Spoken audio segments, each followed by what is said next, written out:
Bihar elections have hit me very badly. मुझे बहुत बुरा लगा है बिहार इलेक्शंस का रिजल्ट देख के। प्रशांत किशोर की सरकार नहीं बनेगी, इसमें मुझे कोई डाउट ही नहीं था, बट इतनी पूरी तरीके से प्रशांत किशोर हारेंगे कि उनका स्कोर भी नहीं खुलेगा, इसकी उम्मीद तो मुझे भी नहीं थी। खैर, जो मैंने एनालाइज किया, जो मैं समझी बिहार इलेक्शंस के बारे में, वो 3 इंपॉर्टेंट चीज़ें, 3 takeaways from Bihar elections for Prashant किशोर।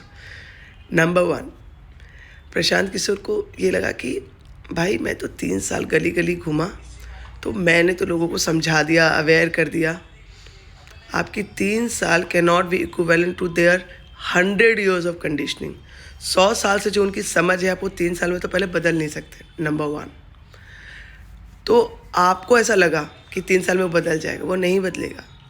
आपको ये लगा कि आप उनको समझा चुके हैं कि उन्हें क्या चाहिए, तो एक्चुअली आपको समझना था कि उनको क्या चाहिए था, पर आपको लगा कि आप उनको बताएंगे उनको क्या चाहिए। नो। नंबर 1, तो कहने का मतलब है कि 3 साल में तो नहीं हो सकता था ये। Number 1। Number 2, list of candidates. इन्होंने सारे कैंडिडेट्स पढ़े लिखे उतार दिए और उनको लगा कि सिर्फ पढ़े लिखे के ये पे लोग वोट कर देंगे। आपको लोगों के बीच में उतरना पड़ता है, आपको एक आइडियोलॉजी के साथ स्टिक करना पड़ता है जो उनको समझ में आएगा बिहार के लोगों को। अब मैथिली ठाकुर वहीं की लोकल गायिका है, वो क्यों जीती? नंबर 1, सबसे पहले तो वो लोकल गायिका हैं, फोक सॉन्ग गाती हैं, फेमस है, वो अपने कार्य क्षेत्र में बहुत दिनों से काम कर रही है। नंबर 1। नंबर 2, क्लीन इमेज है, उनका इमेज बिल्कुल साफ सुथरा है। नंबर 3, उन्होंने उनसे जब पूछा गया कि उनका क्या ब्लूप्रिंट है डेवलपमेंट के लिए, उनको कुछ नहीं पता था, कुछ नहीं। उनके जितने भी आप इंटरव्यूज देखेंगे, Maithili Thakur was not able to state a single thing about her agenda, how will she perform in Bihar. But उसने एक चीज़ बहुत क्लियरली बोली कि मैं अलीपुर का नाम सीतापुर कर दूंगी। उसने अपने आप को हिंदुत्व की आइडियोलॉजी के साथ अलाइन कर दिया। परफेक्ट हिट, पर बहुत फनी है, बहुत परफेक्ट हिट फॉर्मूला। जीत गई ना, जीत गई ना। तो नंबर 2 ये है कि आपके जो लिस्ट ऑफ कैंडिडेट्स थे, उनकी कोई लोकल प्रेजेंस रही नहीं, कोई लोकल प्रेजेंस नहीं रही। आपने हाईजैक किए ब्यूरोक्रेट्स को, पढ़े लिखे लोगों को, वो आए और आपको लगा कि एकदम छा जाएंगे। ऐसा नहीं चलता बिहार। नंबर 3, प्रशांत किशोर को लगा कि हम एक पॉलिटिकल एनालिस्ट हैं, हम इतने लोगों को इतना एडवाइस किए हैं सालों से, तो हमको सब पॉलिटिक्स का इन एंड आउट बाग पता है, मतलब साइंटिफिक डाटा ड्रिवन है। तो 2 मिनट रुक, आवाज़ कम कर लेगा, हम वीडियो बना ले, उसके बाद चला लेना, आवाज़ थोड़ा कम कर लो, थोड़ा आवाज़ कम कर लो। It is equivalent to like being जैसे मैं आपको समझाते, कोई रिलेशनशिप एडवाइज़र है ना, तो वो बेस्ट रिलेशनशिप एडवाइज़र हो सकता है, पर उसका खुद का रिलेशनशिप में हो सकता है वो he is at the verge of divorce. समझ रहे? अपना रिलेशनशिप वो नहीं चला पा रहा, पर वो पूरी दुनिया को एडवाइस कर रहा है। सिमिलरली प्रशांत किशोर हो सकता है पॉलिटिकल एनालिस्ट बेस्ट हो, बिल्कुल हो, बट वो जब खुद पॉलिटिक्स में उतरा तब उसको समझ में आया कि ग्राउंड रियलिटी में कितना डिफरेंस है। बिहार के लोगों के लिए सबसे नंबर 1 पॉइंट जो इम्पोर्टेंट वो है कास्ट। नंबर 2, फ्रीबीज, उन्हें फ्रीबीज चाहिए।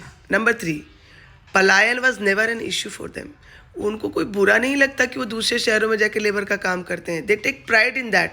और वो जो सेंस ऑफ प्राइड है ना उनके अंदर, वो किसने डाला है? वो इन नेताओं ने डाला है। नेता बिहार के नेता लोग अपने भाषण में कहते हैं कि हमारे यहाँ से लेबर नहीं जाएगा तो बिहार, मुंबई, दिल्ली, गुजरात, ये सब धड़कना बंद कर देगा, काम करना बंद कर देगा। मेरा भी यही मानना है, मैं भी यही मानती हूँ और ये मैं बोलती भी हूँ, but there is nothing to take pride in that.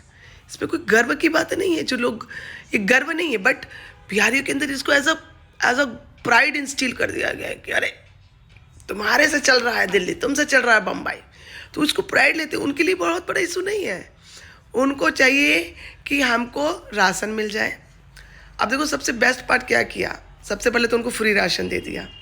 Number 2, उनको कैश दे दिया 1.41 करोड़। सो फीमेल को 10,000 पर अकाउंट, बहुत बड़ा अमाउंट है यार, 10,000 करोड़ से भी ऊपर है, मतलब मैंने तो कैलकुलेट भी नहीं किया, बहुत बड़ा अमाउंट है, मतलब ये बहुत बड़ा बर्डन है स्टेट गवर्नमेंट पे। उन्होंने वो किया, तो वहाँ के लोग सोचते हैं हमें नौकरी क्यों करनी है, अनाज हमें फ्री मिल रहा है, कैश हमें मिल गया। मर्द जो दारू पी के हमें परेशान करते, वो बहुत अच्छी है बेटा, मर्द जो हमें दारू पी के परेशान करते हैं, तो वो दारू भी बैन हो गया। और सबसे अच्छी बात है, मर्द रहेंगे ही नहीं तो परेशान ही नहीं करेंगे। 50% से ज़्यादा तो माइग्रेंट लेबर बाहर चला जाता है, तो औरतें बहुत खुश हैं। नीतीश कुमार जीते हैं औरतों की वजह से, बिकॉज औरतों को लगता है कि जो मर्द हैं भी दारू तो पीते हैं, बट एक लिमिटेड स्फेयर में पीते हैं, तो दारू पे ये हो गया। औरतों के हाथ में पैसे आ गए, कैश, उनको राशन मिल रहा है। और सबसे बेस्ट पार्ट कि जो मर्द उनको थोड़ा मोड़ा परेशान भी करते उनको भेज दिया नीतीश कुमार ने, देश बिहार से बाहर भेज दिया। तो औरतें बहुत खुश हैं। और हमेशा याद रखो, आप औरतों को जो देंगे वो 10 गुना वापस करके देंगी।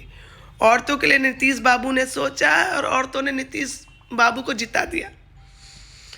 तो ये औरतों की, ये नीतीश की जीत है, ये बिहार की औरतों की जीत है।